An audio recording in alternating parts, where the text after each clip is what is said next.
Kasih untuk bulu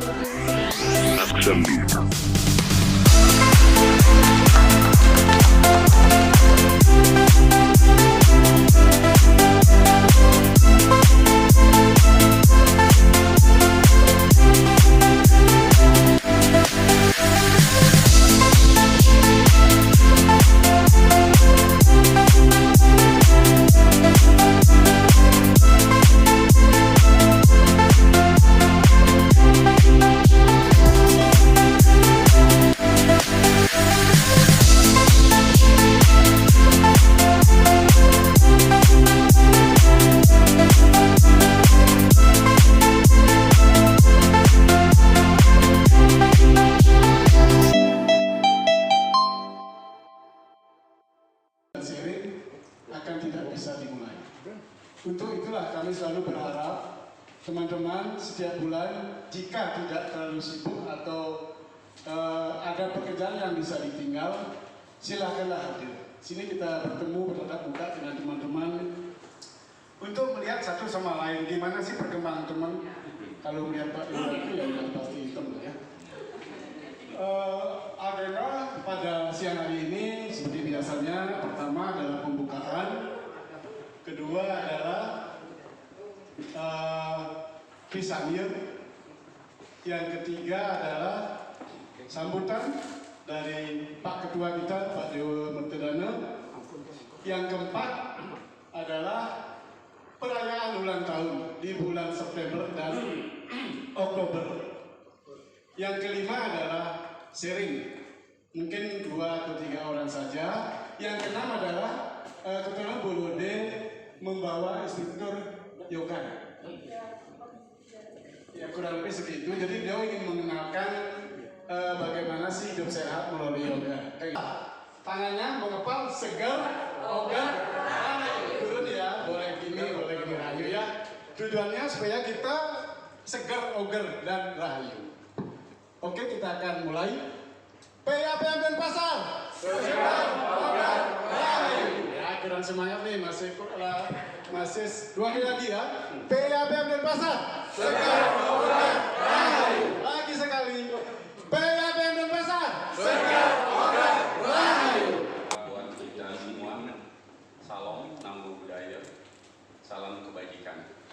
Bapak Ibu, kita belakangan ini hampir kita terus mengadakan acara. Pertama adalah kedatangan pengurus PAPM pusat yang kita juga disibukkan di sini lumayan juga, dan yang kedua adalah ulang tahun kita, entah yang keempat. Nah, mungkin hari ini saya sedikit menyinggung untuk evaluasi lah, istilahnya untuk acara-acara yang kita lakukan, baik waktu kita kunjungan pengurus pusat itu adalah sangat-sangat bagus daripada bapak-bapak kita dari pusat. Mengucapkan banyak terima kasih. Saya juga baik apresiasi baik oleh bapak-bapak kita, Pak Sentor dan juga tim dari Jakarta selama ada di Bali. Dan untuk ulang tahun memang kita lihat di seluruh Indonesia Selindo ya sangat ini sekali, dan kolektif kita sangat ini sekali semangatnya dan meriah, sehingga terakhir kemarin memang dari pihak pusat Pak Bambang itu istilahnya evaluasi kira-kira untuk pusat yang akan datang ya sementara, dan mudah-mudahan sih ke depan kita acaranya lebih meriah, dan kelihatannya sih di ini ya sudah diajukan ke pimpinan, ke Pak Sintot, itu mudah-mudahan untuk putah yang akan datang semua dihitung ya, masuk pasangannya kita usulannya, mudah-mudahan itu bisa dihitung. Dan juga saya ngajukan juga untuk MCU ya, kalau bisa awal atau misalnya di tahun 2023 kita dapat gitu ya. Sebenarnya kan 2 tahun, tapi kita majukan. Dan teman-teman lain juga di Selindo juga mengajukan. Ya mudah-mudahan bisa, karena kita baru setahun, harusnya tahun 2025 ya, 24 ya, baru dapat. Tapi mudah-mudahan sih 2023 bisa gitu ya, mudah-mudahan. Itu yang mengenai ulang tahun. Di sini mungkin saya ini sedikit, mumpung Pak Pandi juga bawa sisa ini kartunianya untuk emanenya. Mungkin Bapak Ibu yang belum punya kartu ini dan istilahnya kemarin kan ada yang terlambat ya, ada tahap kedua. Segera diajukan ke kami atau di grup, biar kami akan ajukan ke pusat. Karena ini kartu ini sangat penting sekali untuk kita anggota, karena apapun di sini adalah hak-hak kita ada di sini. Nanti tanpa ada ini kartunya ini kita mengajukan apapun tidak akan diterima. Itu mungkin ada beberapa yang kira-kira yang April ke atas kemarin. Simon, es geht los. Starten Sie das Oszillationsaggregat. Okay. If you're looking for all hit music that reaches out and squashes your... You just found it. This is the police speaking. This club is closed forever.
beliau selaku founder juga ya dari Bali Healing Spirit yang berlokasi di PJ. Yang sendiri belum tahu kebetulan dia ikut di komunitas PJMI ya, Pengacara Muda Indonesia. Teman-teman kami banyak di situ. Sering sekali melakukan Zoom meeting mengenai jemaat pendamping segala macam. Banyak sekali manfaatnya. Kebetulan beliau berkenan sharing ilmu. Nanti kalau Bapak Ibu misalnya berminat, silakan nanti bagaimana. Kita dengarkan dulu benefitnya seperti apa dan apa manfaatnya dan benefit untuk kita kesehatan kita. Ini usia-usia menjelang kita senja. Mungkin waktu dan tempat kami silakan ke jiwa saran.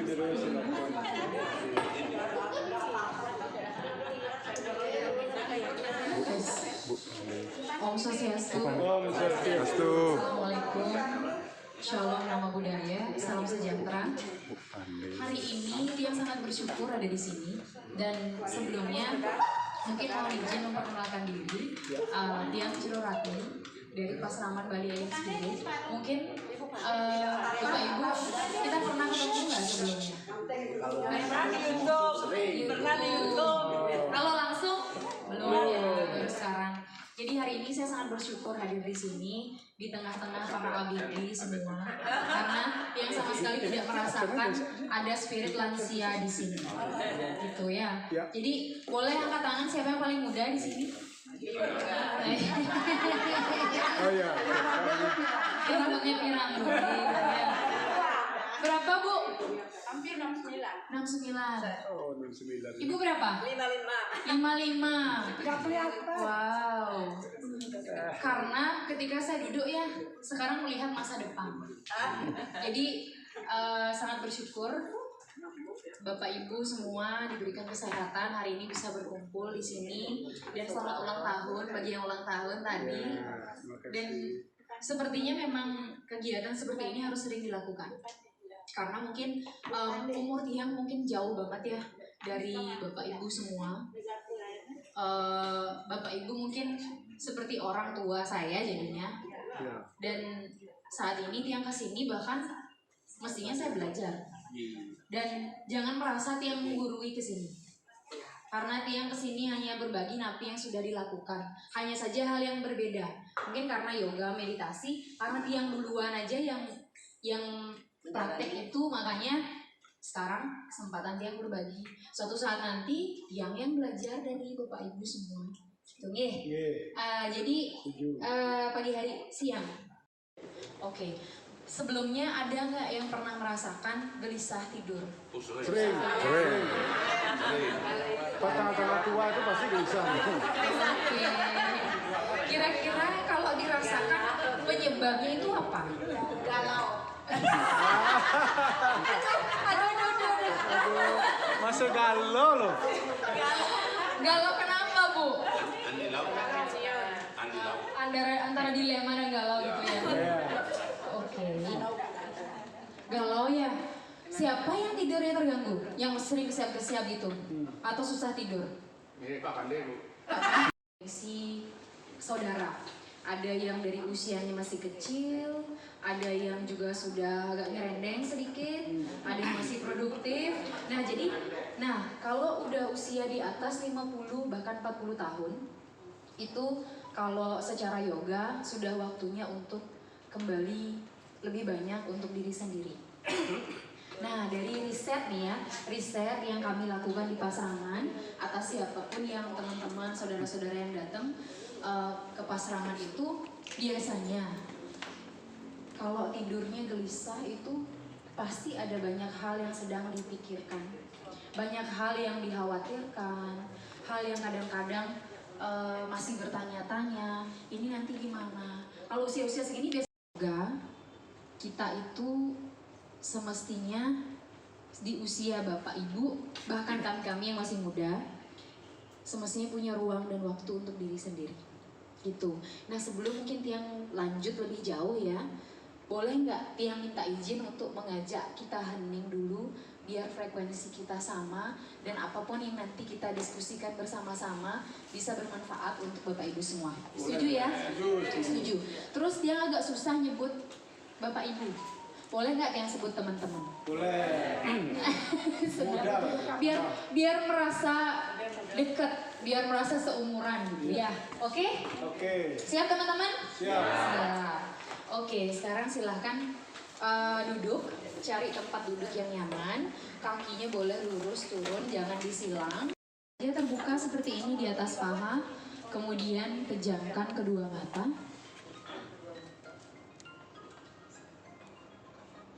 Segala suara yang hadir dari luar diri saat ini izinkan berlalu apa adanya. Izinkan 5 menit ini menjadi waktu yang begitu. Kemudian terus dilakukan sampai kuliah pencarian. Jadi banyak hal yang dilalui sampai akhirnya lebih dalam lagi dalam yoga. Itu dari saya kuliah semester 2 belajar yoga. Nah, jadi dari proses itu memang alam yang mengarahkan untuk mencari jawaban. Banyak pertanyaan-pertanyaan dalam diri yang ini apa sih? Kenapa bisa begini? Kenapa harus begini? Apakah orang lain sebagai dirinya sendiri merasa sama seperti saya jadi diri saya sendiri? Kok bisa ibu saya yang ini? Kok bisa bapak saya yang ini? Kok bisa pertumbuhan saya seperti ini? Nah, seperti itu. Jadi proses perjalanan yang panjang, pencarian yang panjang itu naik turun segala macam. Alam juga mempertemukan dengan orang yang selaras. Sehingga banyak jawaban yang didapatkan dari perjalanan hidup. Dan Tiang yakin, kan ada usia produktif tuh. Usia produktif kemudian usia sekian harus berhenti dari pekerjaan secara ofisial. Kemudian tetapi tubuh kita tidak begitu cara kerjanya. Nah, banyak yang mengalami crash, mungkin pensiun setahun pertama masih enjoy. Karena sebelumnya kan sibuk kerja tuh, otak terus berpikir. Kemudian 1 tahun dapat jeda. Akhirnya mengalami masih oke gitu. Masih oke, masih kesana kemari, jalan-jalan dan sebagainya.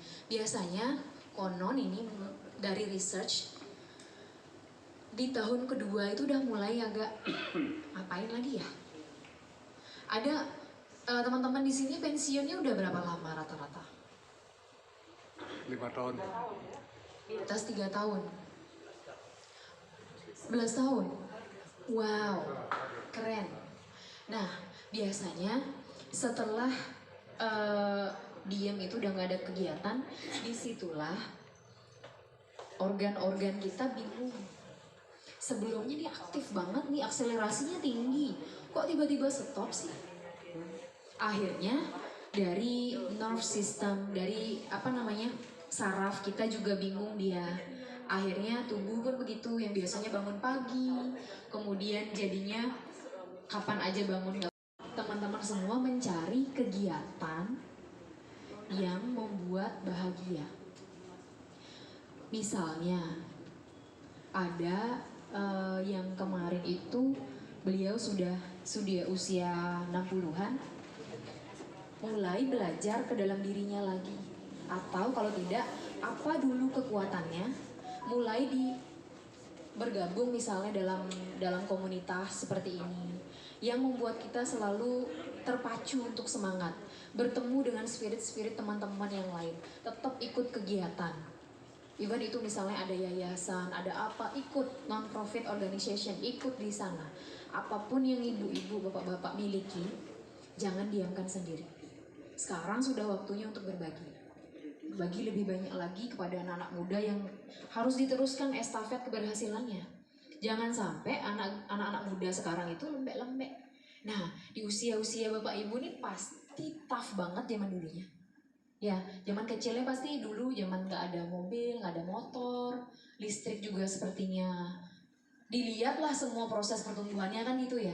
Nah, anak-anak zaman sekarang tuh nggak punya itu. Apalagi generasi corona kemarin ini. Mereka 3 tahun tidak sekolah, tiba-tiba udah lulus. Sekarang disuruh ngapain nggak ngerti, nggak bisa. Begitu, kan nggak mungkin. Indonesia kita yang tercinta ini generasi mudanya seperti itu. Nah, mulailah cari-cari kegiatan yang bisa memberi semangat. Kita estafetkan spirit-spirit itu kepada generasi muda. agar juga kita tidak diam. Nggak boleh diam, habis pensiun tuh pokoknya nggak boleh diam.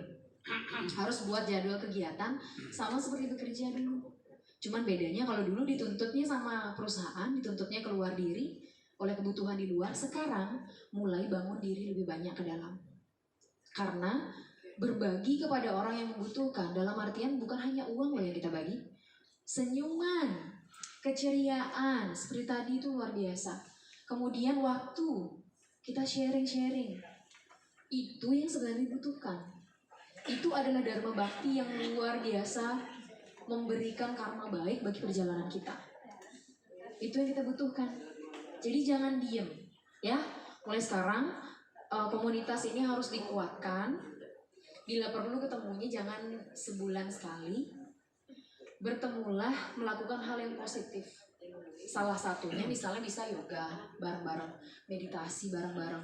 Kemudian bisa ada kegiatan apa di luar, berangkat bareng-bareng. Misalnya sekarang ada bencana, bareng-bareng bawa sumbangan. Itu yang akan memperkaya hati kita.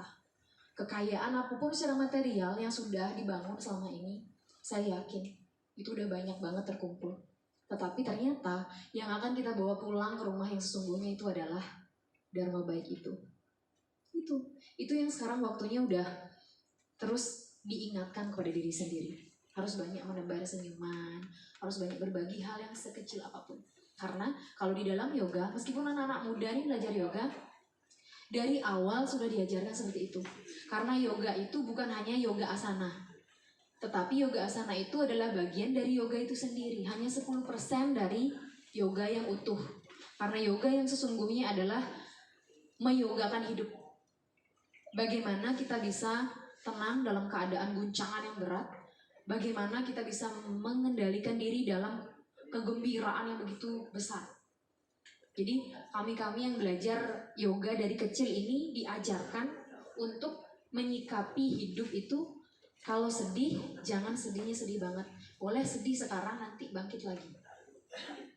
Kalau misalnya sedang bergembira, jangan sampai ekstravaganza yang sampai kita tidak mampu mengendalikan diri atau berjanji banyak hal pada orang lain. Di sana kita meleremkan diri juga. Ketawa boleh, ketawa biasa, tetapi jangan sampai kehilangan kendali. Seperti itu yang diajarkan. Jadi tugas kita adalah berbahagia dan menjadi bagian dari kebahagiaan orang lain. Aji sering sekali menceritakan, Aji Bagawan sering sekali menceritakan kepada kami di Pasraman sebuah kisah yang beliau kutip dari sebuah Purana, dari sebuah kitab suci yang diterjemahkan dengan cerita yang santai. Konon, ketika kita berpulang, karena ini kan bukan rumah kita yang sesungguhnya, ketika kita berpulang, itu ditanyain cuma 2 hal. Kira-kira apa pertanyaannya? Pertama, Sang Jogor Manik nih nanyain, dalam hidupmu, gue lega, sampun lega, cening sampun lega, gitu pertanyaannya. Udah bahagia belum? Kamu udah bahagia belum? Itu pertanyaannya. Kemudian lagi satu, sudahkah berbagi kebahagiaan dengan orang lain? Kemudian bahagia yang holistik itu, bahagia itu dari dalam diri. Nah mungkin agak dalam sedikit. Nah, para guru-guru perjalanan yang menyampaikan, kita itu sebenarnya adalah makhluk spiritual yang mengalami pengalaman sebagai seorang manusia. Sekarang ini sedang belajar dalam tubuh manusia. Kita itu seperti keong yang sedang punya bungkusan kulit seperti ini. Padahal isinya adalah Sang Maha Suci yang ada di dalam diri. Itulah yang sekarang harus sering-sering dikunjungi. Melalui apa? Melalui meditasi. Harus membangun diri semakin bahagia. Dalam meditasi itu ada istilahnya manggal kaulo gusti, yang mungkin saudara-saudara di sini beragam ya, ada yang Hindu, ada yang Kristen gitu ya. Jadi kalau di Hindu kita sebutnya Sang Maha Suci Atman. Kalau dalam Nasrani kita sebutnya Roh Kudus, Roh Suci. Kalau dalam Muslim muslim kita sebutnya roh, kalau umumnya dikenal dengan jiwa. Percikan itu yang menghidupi tubuh kita. Akhirnya kita bukan hanya tumpukan daging yang sedang ada di sini saat ini. Ternyata kita punya misi jiwa loh. Banyak ada yang hadir ke pasaman dari pengusaha yang sudah pensiun, purnawirawan yang sudah pensiun, hakim, jaksa yang sudah pensiun. Ternyata segala bentuk yang dikumpulkan selama ini tuh kayaknya ada rasa yang kurang katanya. Apa itu? Ternyata ada misi jiwa yang belum ditemukan. Bahkan ada seorang purnawirawan TNI, beliau sudah keliling di seluruh Indonesia, bahkan membangun beberapa pura di Kalimantan, tetapi hatinya kosong. Beliau menyampaikan seperti itu. Dan beliau mendalami setelah semua hasil yang secara material bisa kita lihat itu kita kumpulkan, ada satu misi yang kita tunggu. Kok belum bahagia ya, rasanya ada yang kurang. Apa ya? Ternyata keterhubungan itu, keterhubungan diri sendiri dengan yang Maha Kuasa melalui misi untuk berbahagia dan memberikan kebahagiaan itu bagi orang lain. Karena yang sedikit sharing tentang tubuh kita. Tubuh kita ini seperti spons, seperti kalau di pesawat itu black box. Dia merekam semua track record yang ada di sana. Dia ini seperti hard disk yang membawa data yang begitu banyak. Kalau yang direkam kebahagiaan kan bagus ya. Kalau trauma-trauma, masalah, tekanan, dan sesuatu yang kayaknya kita susah temukan, pokoknya untuk keluar dari sana tuh perlu effort, sakit hati, kesedihan, kemudian ada dendam yang mungkin masih tersimpan. Itu semua tersimpan kok di dalam diri. Bahkan guratan wajah kita itu adalah catatan perjalanan. Kemudian ketika kita melihat, ketika orang tuh mampu melihat banyak sedihnya, ini banyak yang ingin disimpan, itu kebaca semua. Itu jadi ketemu sama banyak orang yang berbeda-beda, itu semua energinya nempel di kita. Jadi kita juga adalah tumpukan energi dari apa yang kita temui, dari bagaimana lingkungan kita. Kita juga adalah tumpukan informasi apa yang sering kita baca, yang sering kita tonton. Itu tuh jadi diri kita sendiri. Makanya perlu dibersihkan melalui proses yoga dan meditasi secara praktek. Karena dalam yoga itu segala sendi-sendi di tubuh itu ikut di-stretch. Ketika di-stretch dengan rasa nafas, itu energinya luruh. Nah, yoga asana itu definisinya adalah penyatuan antara satu, gerak tubuh, kedua, nafas, ketiga, alur pikiran, yang keempat adalah intention atau perhatian. Jadi beda nggak sama futsal, beda nggak sama jogging, beda nggak sama senam lansia, beda. Karena otot itu dia mengandung oksigen, masanya otot itu mengandung oksigen, sehingga setiap kita narik nafas itu juga di-share ke otot. Nah, di saat tubuh kita di stretch, kemudian ada nafas di sana yang tepat, karena nafasnya pun nggak sembarangan. Saat yoga itu, saat narik nafas, tangannya naik. Ada gerakan-gerakan yang dimana nafasnya harus tertarik, dimana nafasnya harus turun. Itu hubungannya dengan pembersihan energi ke dalam tubuh.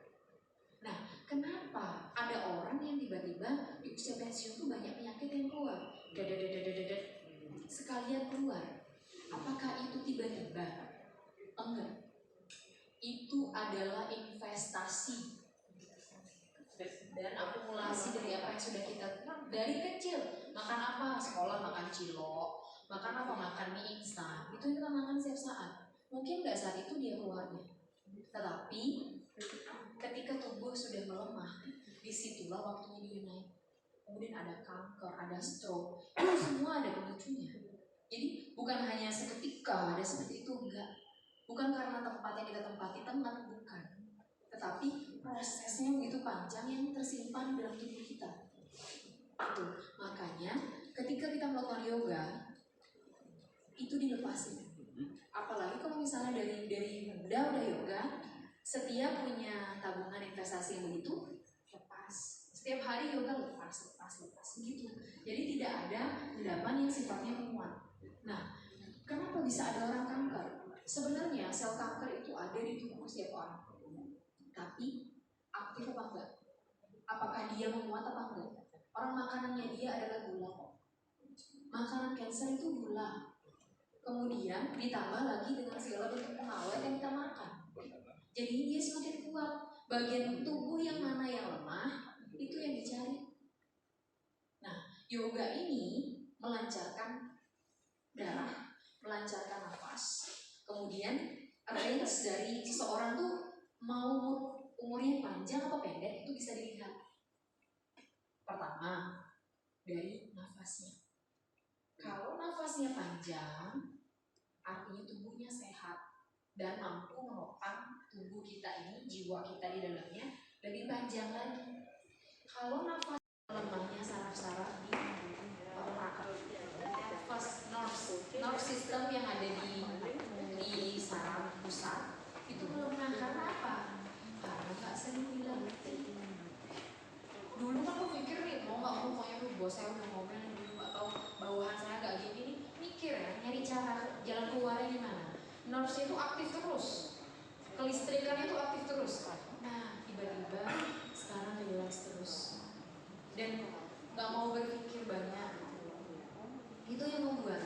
Nah, bukan tentang berpikirnya, malahan dari konteks berpikir memang harus sudah mulai relax. Tapi biasanya kalau relax dari pekerjaan ada masalah-masalah lain yang sebenarnya nggak mau dipikirin tapi terpikirkan.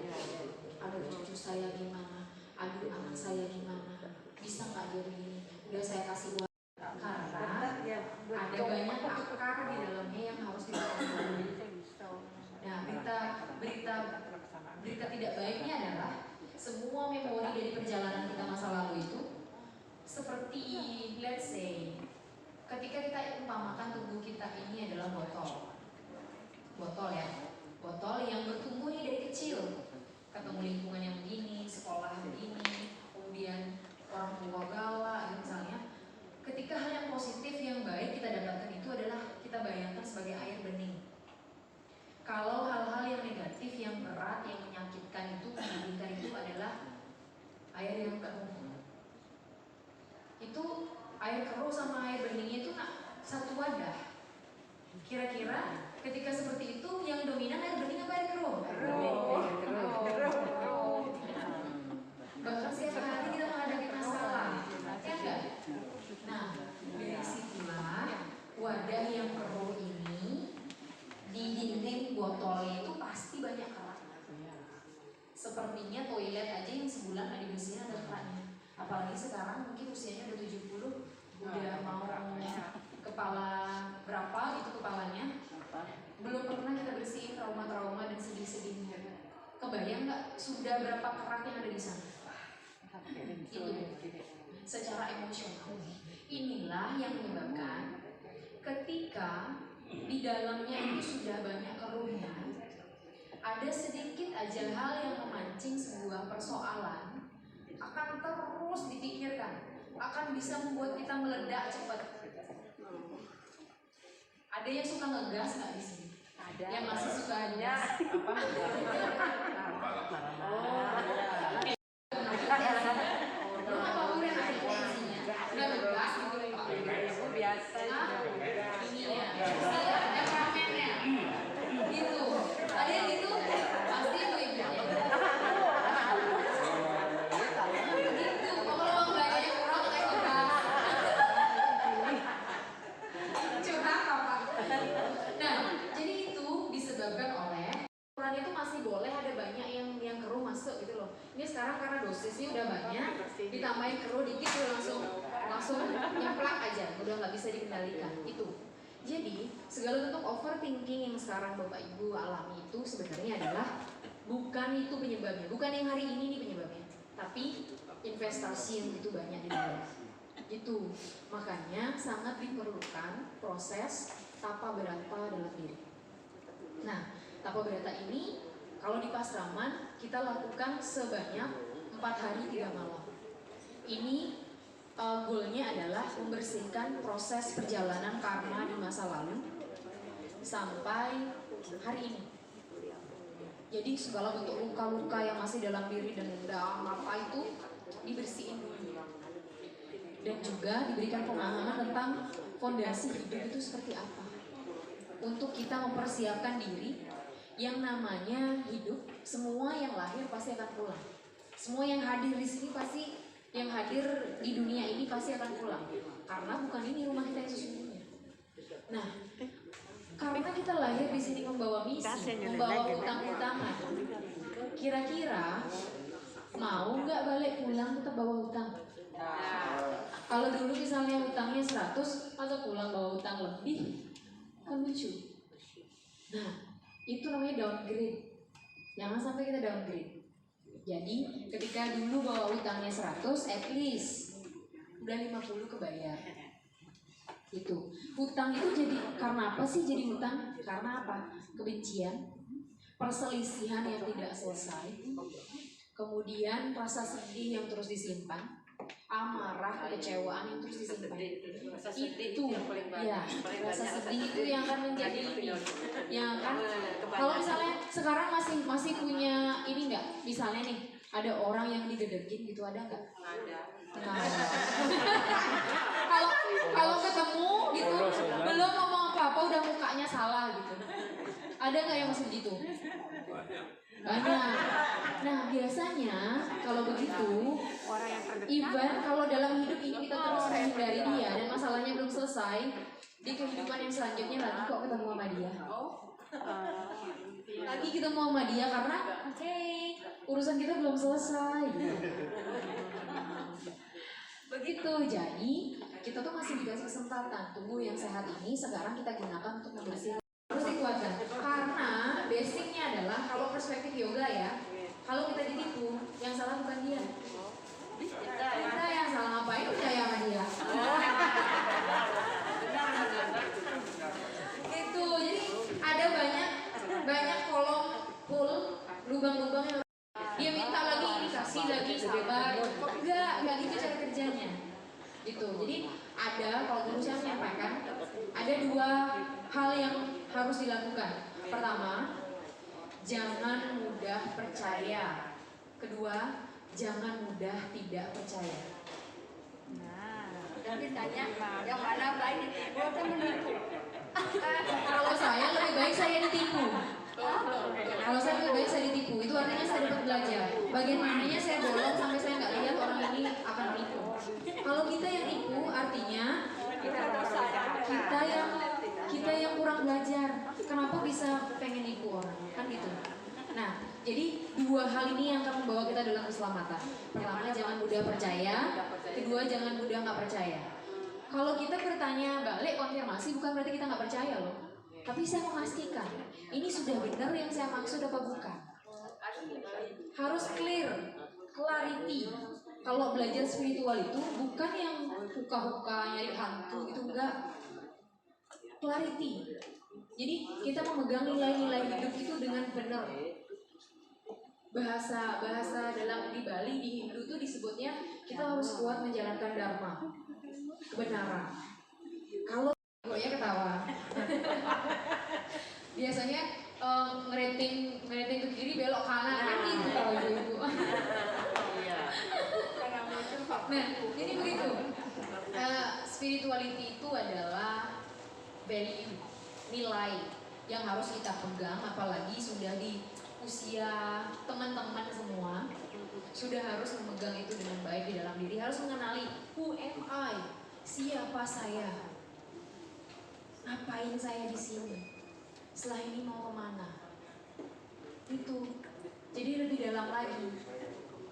Jadi sebenarnya siapa saya? Kalau itu pertanyaannya ada banyak hal.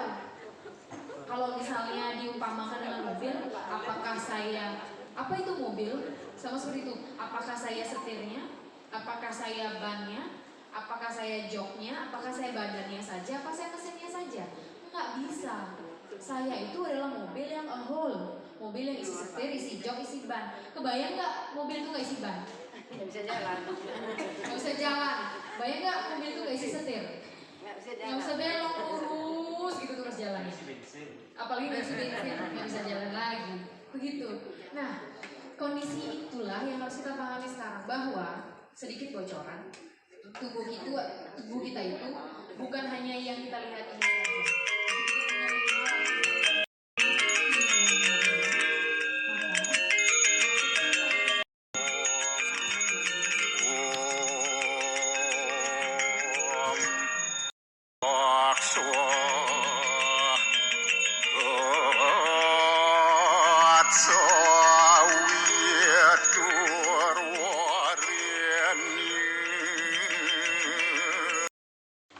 Pada saat kita melakukan meditasi, sering pikiran-pikiran itu mungkin terbias ya, mungkin terbawa oleh sesuatu yang kita alami pada saat ini, mungkin pada saat yang lalu itu terbawa gitu. Nah, bagaimana caranya kita memusatkan sesuatu pikiran itu agar kita fokus terhadap titik, misalnya kepada Tuhan Yang Maha Kuasa.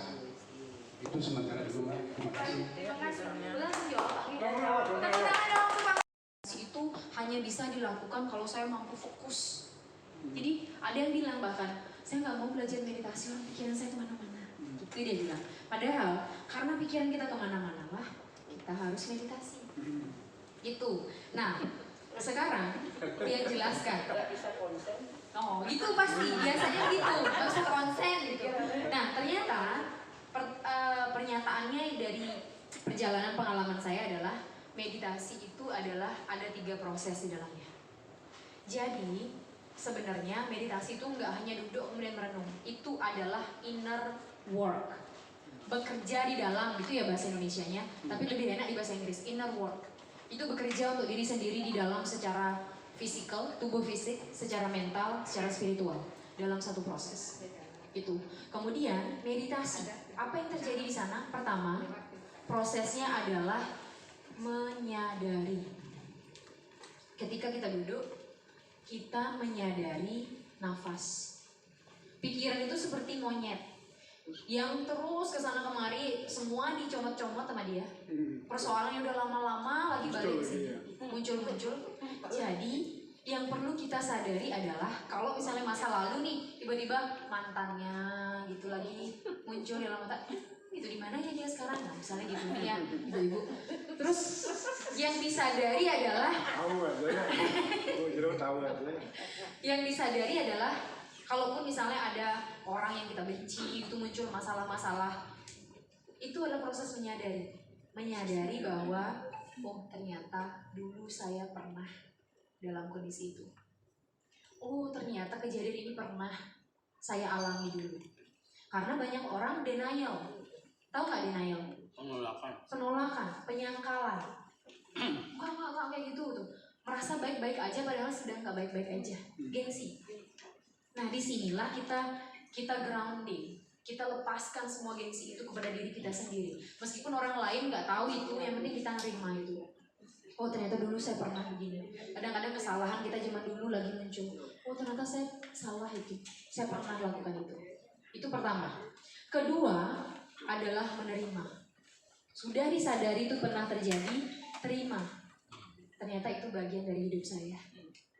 Dan yang terjadi itu dulu pun tidak mengotori saya kok. Dan saya izinkan untuk yang ketiga saya lepaskan. Disadari, diterima, dilepaskan. Menyadari, menerima, melepaskan. Kadang-kadang gak semudah itu juga.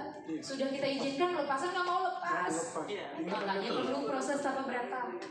Itu yang kerak-keraknya lebih kuat itu dicabut-cabutin lebih kuat lagi. Begitu. Nah, jadi sebenarnya dalam proses pikiran itu untuk merasakan nafas. Dan heningnya ada di ubun-ubun. Biasanya di awal-awal belajar meditasi nggak ngerti di mana nih ubun-ubunnya, nggak ketemu gitu, nggak ketemu karena apa? Karena lapisan luar kita masih tebal, masih banyak bagian trauma-trauma yang menutupi itu sebagai kekotoran tanda kutip ya. Jadi kalau biasanya meditasi itu udah rajin banget setelah tapa berata biasanya baru oh ini dinginnya ubun-ubun kerasa gitu. Kalau saya ditanyain Bu gimana cara ngerasain ubun-ubun, nggak bisa diomongin, harus praktek. Biar ketemu ubun-ubunnya itu di mana. Kalau misalnya ubun-ubunnya belum ketemu, rasakan di sini. di tengah-tengah alis. Kemudian pikiran ada pada rasa nafas. Jadi nggak bisa yang mikirin pikiran lagi, udah urusannya udah balik ke nafas aja, terus kembali ke dalam diri, menerima, menyadari, melepaskan. Itu proses inner work-nya. Jadi kalau kita ibaratkan tubuh kita ini adalah bak sampah, kita pilih nih sampah-sampah yang mana harus kita sadari, kita terima dia ada di sana dan dirasakan kok kalau kita bersih. Itu, makanya semua perlu itu. Konsentrasinya ke nafas, rasanya di ubun-ubun atau di tengah-tengah alis. Apapun yang terjadi, kembali ke nafas. Dan jangan melakukan judgement. Biasanya gini, udah tahu nih akan merasakan nafas, tapi aduh terus dia nidah-nidah pikirannya gitu. Jangan seperti itu. Terima. Biarin aja. Biarin. Oh, Ben pergi, ya nggak apa-apa. Balik lagi. Oh, lagi pergi, lagi balik. Seperti itu. Seiring dengan rajinnya praktek, itu akan terbiasa. Itu sama seperti otot. Dia bisa karena biasa. Semua begawan biasa yang ada di sana. Kalau yang diberikan oleh Yang Maha Kuasa, bertemulah dengan Sang Maha Suci kita, menghidupkan energi Kundalini itu, kemudian energi tirtanya, tirta Kamandalu namanya, hadir naik dari tulang ekor sampai ke titik ubun-ubun. Kalau meditasinya nanti mungkin air liurnya banyak, itulah obat, itulah tirta, ditelan. Begitu prosesnya. Kemudian matanya pasti terpejam. Mudranya boleh tangan kebuka seperti ini aja, atau boleh seperti ini, boleh juga seperti ini. Jadi boleh dipilih yang mana rasanya nyaman. Gitu. Kapanpun pokoknya pikiran pergi lagi, balik lagi ke nafas. Gitu. Nah, tutorial yang mudah didapatkan adalah cari YouTube Pasraman Bali Healing Spirit. Di sana ada banyak tutorial meditasi yang bisa diikuti. Boleh dipilih. Mungkin bisa dicari meditasi sehari-hari. Itu baru itu tuh saya ngisi. Kemudian kalau ada dendam itu banyak juga, boleh cari yang lain-lain. Nah, mungkin bapaknya banyak nonton-nonton ya di YouTube. Itu. Ikut yoga juga. Ada pertanyaan. Inggih jurus. Kalau susah tidur ya, tapi sekarang sudah terbiasa. Terus ngikutin meditasi yang ulang lagi dari 7 ke 1. Terus kemudian meditasi terakhir itu kan sudah hening. Jantung itu kok bunyi, ada garang seperti ini. Di telinga deg-deg apa itu? Pertanyaannya bagus. Bapak tadi sampun terjawab pertanyaannya. Sip. Nah, sekarang pertanyaannya bagus. Kenapa di saat udah hening tuh bisa kedengeran suara jantungnya? Apakah ada yang berbeda tuh? Ternyata di saat kita riwah, kita nggak bisa tidur. Analoginya tuh begini. Ketika kita nggak bisa tidur itu, buru-buru ngerasain nafas. Biasanya lapar nggak berasa. Benar nggak? Kalau banyak pikiran itu lapar nggak berasa, banyak kerjaan itu lapar nggak berasa. Kemudian, kenapa di saat bapaknya mengikuti meditasi, kemudian relax dan hening, tiba-tiba suara jantungnya kedengeran? Karena setiap semua bagian tubuhnya itu paruman udah di sana. Jadi apa sensasi yang ada di dalam tuh dirasakan. Kadang-kadang kalau kita nafas, pernah nggak selama ini merasakan nafas itu, pernah nggak? Oh, terima kasih Tuhan, pagi ini saya bangun masih bernafas. Pernah gitu nggak? Biasa.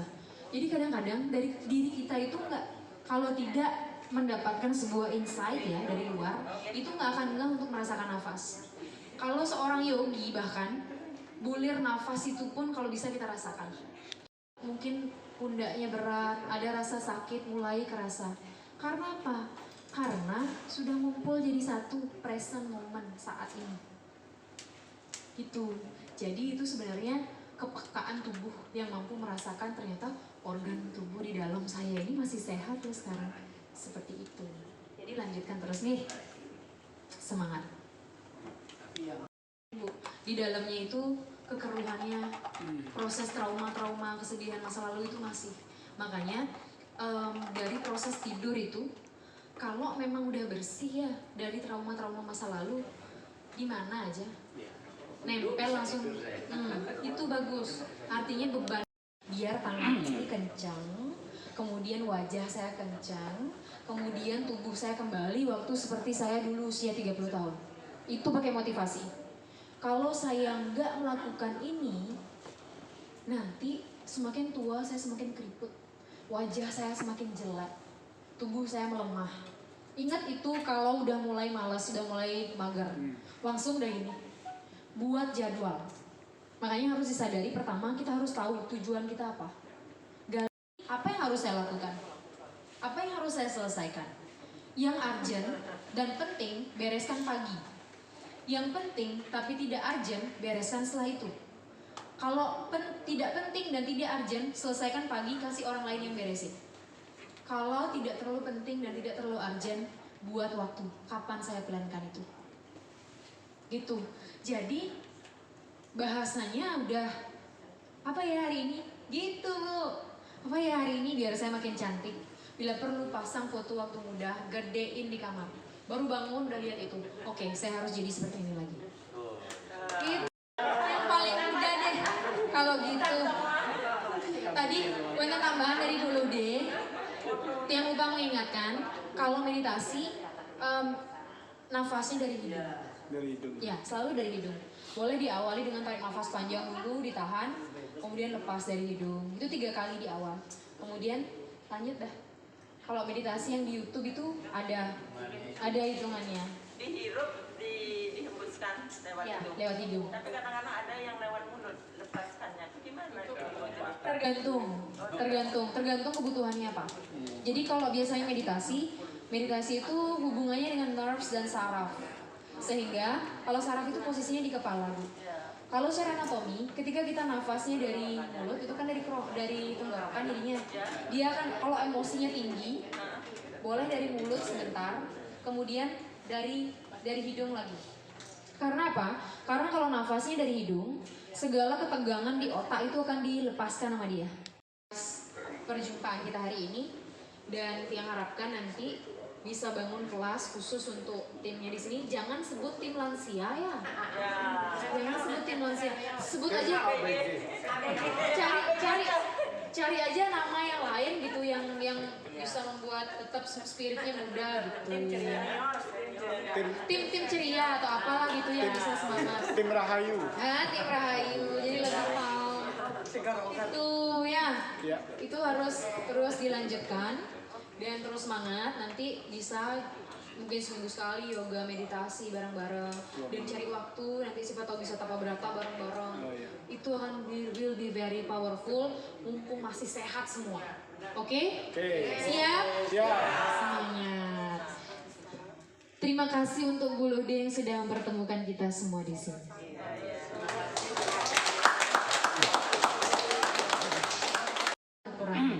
Jadi terima kasih banyak. Akhir kata tiang akhiri dengan para Santi Om, Santi Om, Rahayu, Sagung Dumadi. Semoga semakin sehat, bahagia, penuh dengan keberlimpahan. Kami sih 2 minggu sekali kita mungkin bertemu lah di tempat di sini ya, yoga, meditasi, dan tapa berata nanti lah. Luar biasa ini, saya sekali lagi atas nama pengurus mengucapkan banyak terima kasih Bu Jero telah hadir memberikan pemaparan yang sangat luar biasa di usia-usia kita yang sudah sangat senyap apa tua ya? Belum ya? Oke. Apa teknisnya kita akan rapatkan dulu barisan di pengurus. Sekali lagi terima kasih dan mohon maaf jika ada kekurangan kita menerima Bu Jero. Sukses banget. Oh ya, boleh nggak yang tutup acaranya dengan apa yang biasa kita lakukan di pasar? Boleh. Siap ya. Terima kasih banyak atas waktunya. Ini dikasih bungkusan lagi. Terima kasih banyak.